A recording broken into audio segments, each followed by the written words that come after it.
每当这统治阶级说他们要过紧日子的时候，老百姓就该倒霉了。因为最后你会发现啊，每次他们的日子没有什么变化，把茅台放到矿泉水瓶里，就不是茅台了吗？但你发现老百姓的救命药，他不给你报销了。大家好，我是大卫，美西时间2025年5月2号。今天呢，咱们聊3件有意思的事儿，欢迎来到大卫观点频道。第一件事儿就是前几天的国办中办联合下了个文，说这执政当局要开始过紧日子了。这种谎言呢，这都说了好几十年了，还有人信吗？我想呢，在一些中低层啊，可能还会相信，尤其是这些90后啊、00后啊，他不知道。我感觉啊，至少说80后、70后是没人信，这都听了多少年了。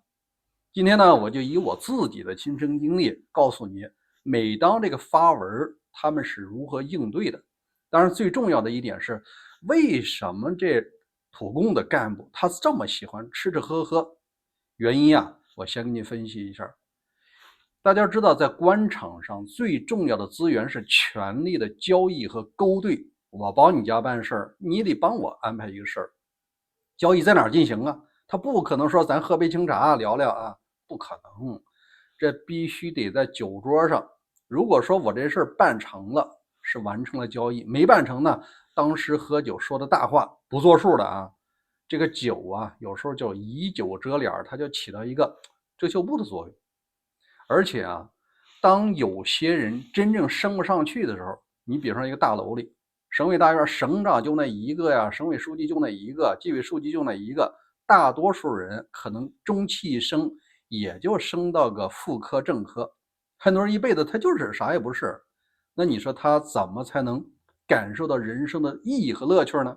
虽然我在编制了，比一般老百姓强多了，每月有固定收入，这快乐来源它就是来自于这些吃吃喝喝，这就是他们的人生意义，这也就是这么多年屡禁不绝的原因。你从来没听说啊，美国、日本啊，这防止这种吃吃喝喝，它不需要这种东西，它是一种补贴制，而中国呀，普遍采取的是报销。那我们再说一下底层是如何应对的，因为在我刚出社会20多年的时候，说这话呢已经是20年前了，他们就已经想好了对策了。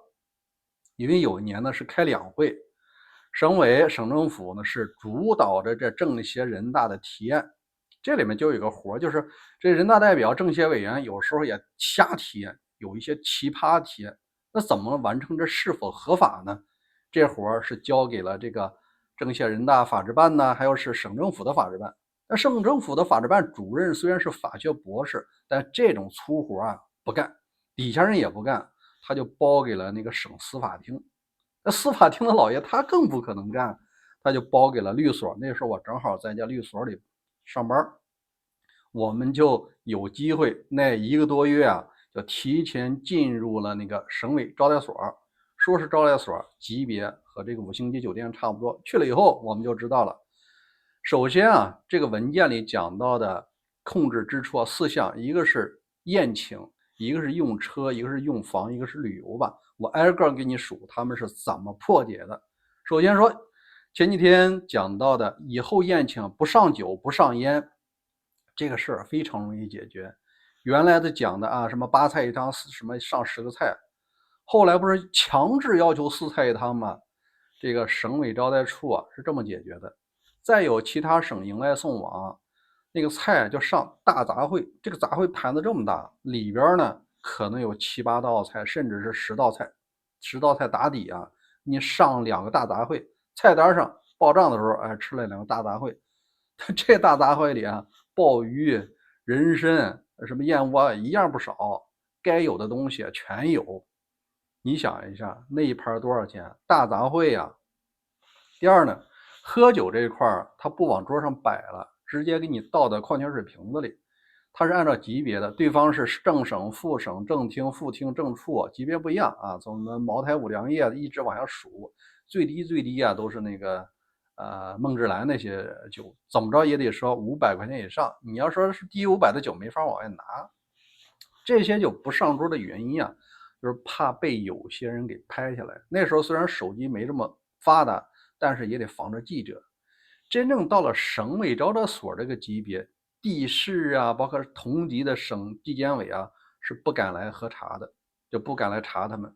他们最怕的是中纪委。中纪委有时候啊，他在下边去暗访，或者说你底下人给你爆出来了，哎，正在这个杀两峰的时候，你现在大吃大喝，你正撞在枪口上，到时候省政府啊都得挨批评。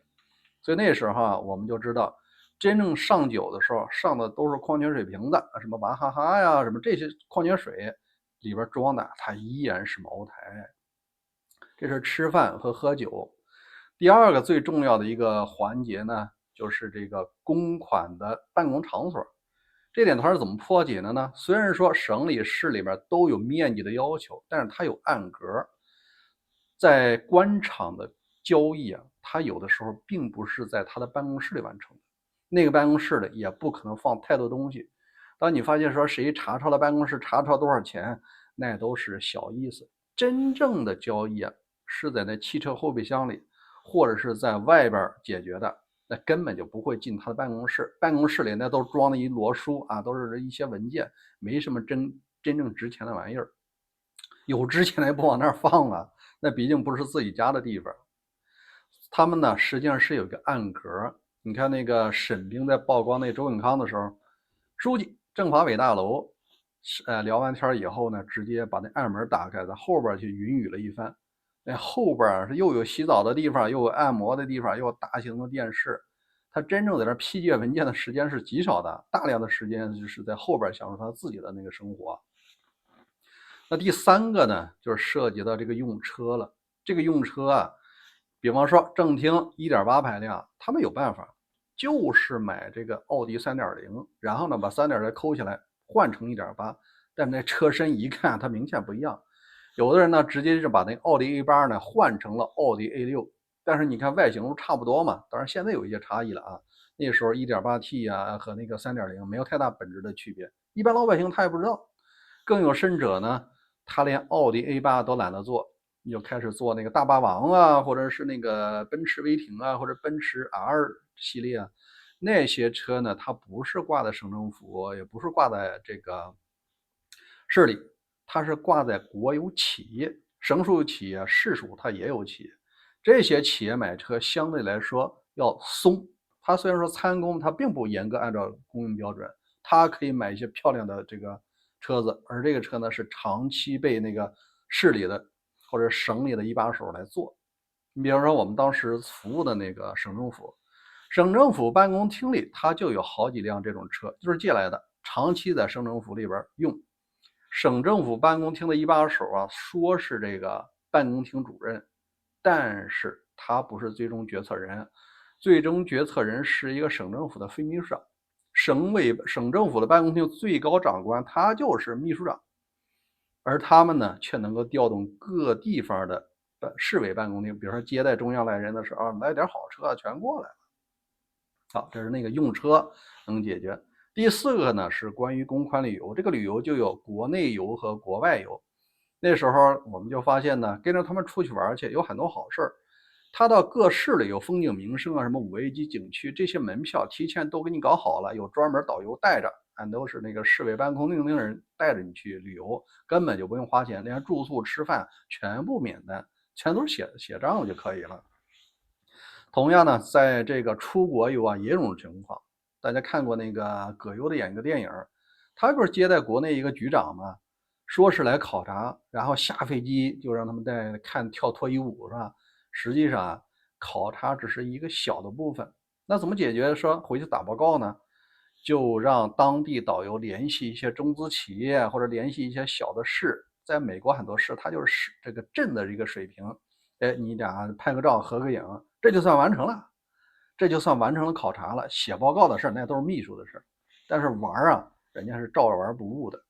你看吧，公款吃喝、用房、用车和旅游这些东西啊，它都有应对之策。你现在发这个文件底下还是这样的，真正吃饭有的时候也不在招待处，直接出去了。国有企业的食堂啊，里边是专门接待领导的。当然了，我感觉啊，除了这4项之外，最应该打击的腐败呢是权钱交易和权色交易。在这儿呢，我给大家爆一个料啊，我们在省委招待处那2个来月啊，听了不少这段子啊，确实好玩。你比方说嘛，有一个局呢叫做文化局，这文化局的局长啊是这个技术干部上来的，就是什么二胡啊，还是少数民族啊，会乐器，他胆子相对比较小。他那个局里啊，就有一个特别漂亮的女孩啊，那大概呢是背后有点关系。一般在这个政界啊，男女关系相对要复杂，这上级呢容易潜规则女下属。但是呢，这个局长啊，他本身相对比较胆小，少数民族干部啊。第二呢，这个人背后有关系，你不能像以前那样弄。所以说一直啊流传一个传说是省府第一美凶，就是文化局那个，一直没弄。但后来他是怎么失手的呢？还是公安出手，因为这公安啊掌握的权力特别大。这位女孩的弟弟打死人了，真的出了人命了。那到底是判到什么程度啊？那完全是看公安怎么写这个报告给检察院，检察院给法院。你到底是失手是过失是失误还是什么蓄意，这能差好几十年的不一样的，没准真出人命。所以他只能是放下身段去求这公安局的人。哎，那时候公安局趁人之危就把这事儿给拿下来了。后来啊，因为那个公安这个等于是跨界了嘛，潜规则了文化局的女干部，这文化局好几个老局长就开始拍案而起，说这几个局长啊一直是没有拿下那个省府第一美凶啊！你说你们那这身上都白长了，就这么回事。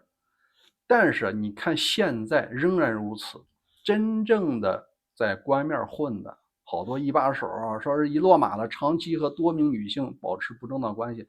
这个多名女性她不是跟他没什么关系的，大多数是自己的下属。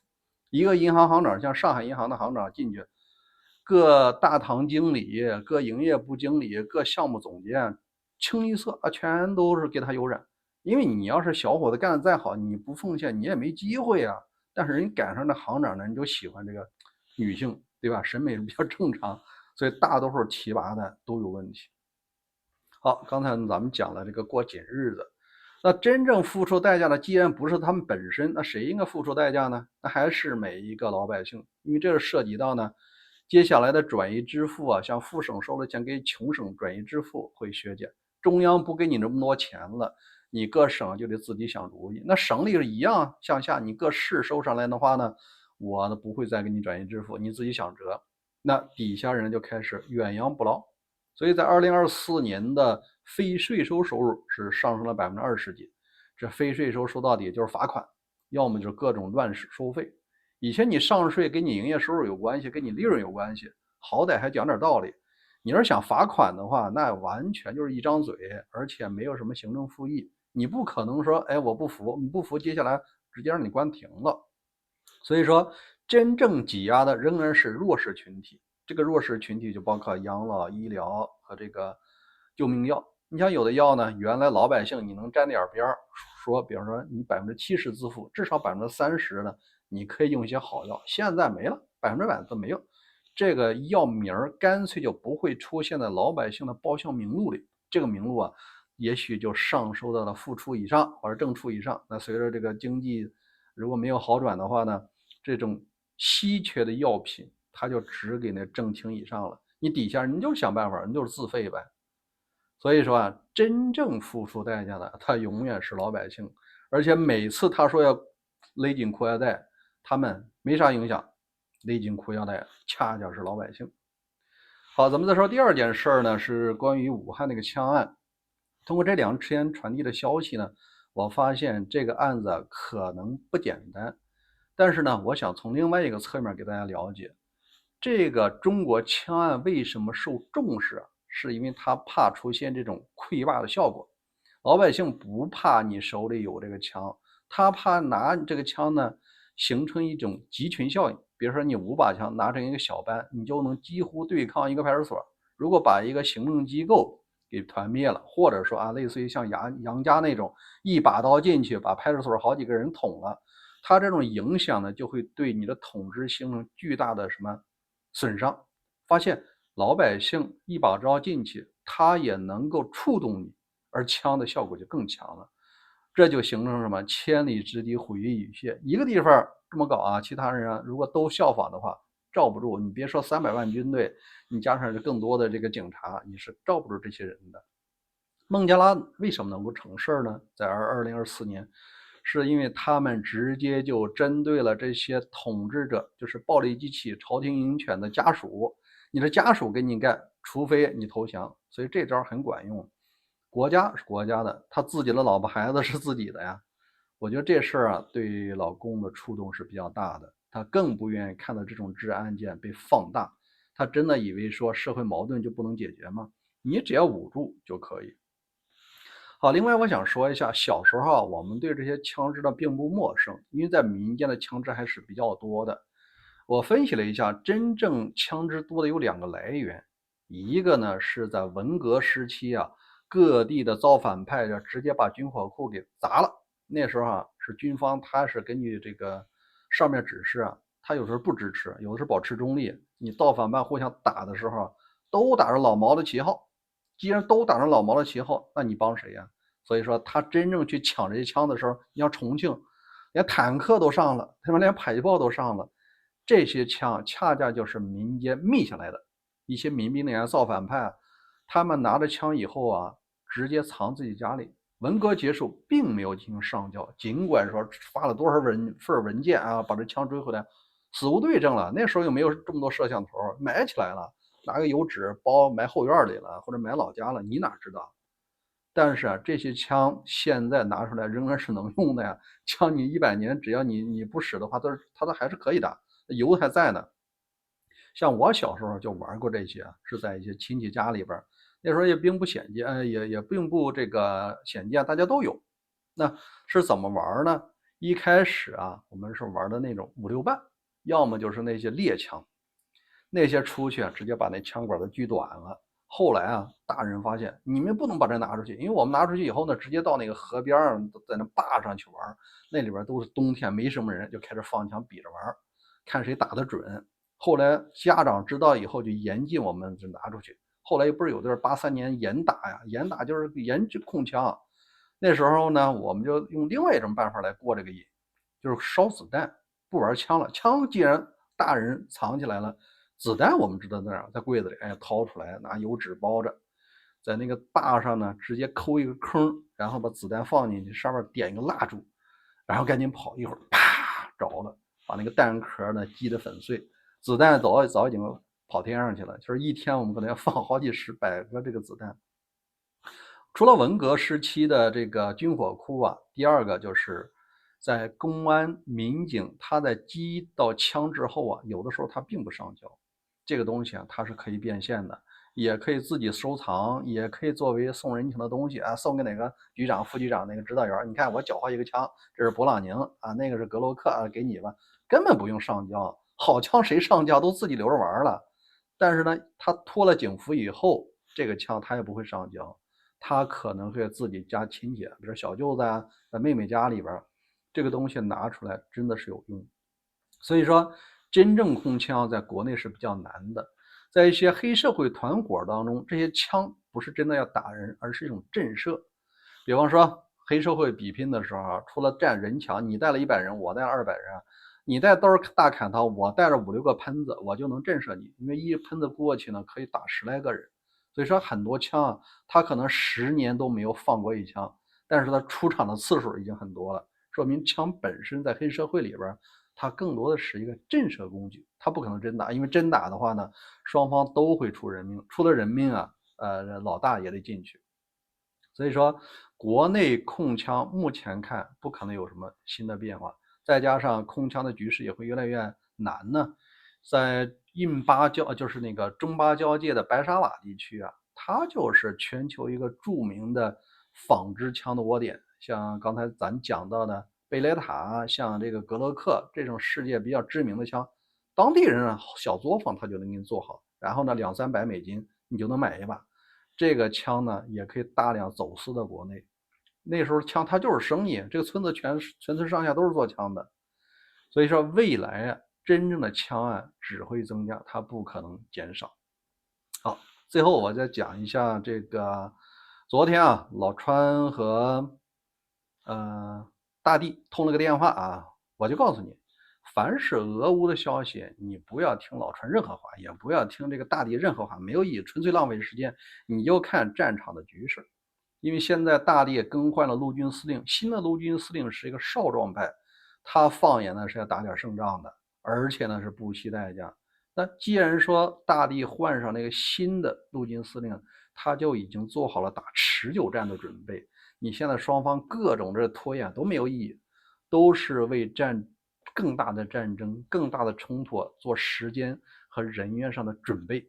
你新来的当官的，你总要撤换一些自己的人吧。